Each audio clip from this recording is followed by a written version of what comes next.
The first step, download and install ZArchiver app.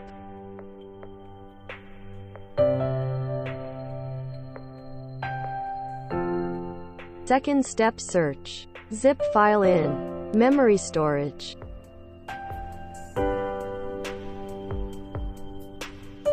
Third step, click the zip file. Select the extract menu here. Fourth step, wait for process. Extraction done.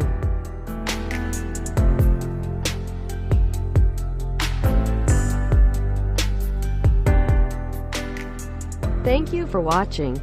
Don't forget to like, comment, subscribe, share, and activate the bell so you don't miss our latest video.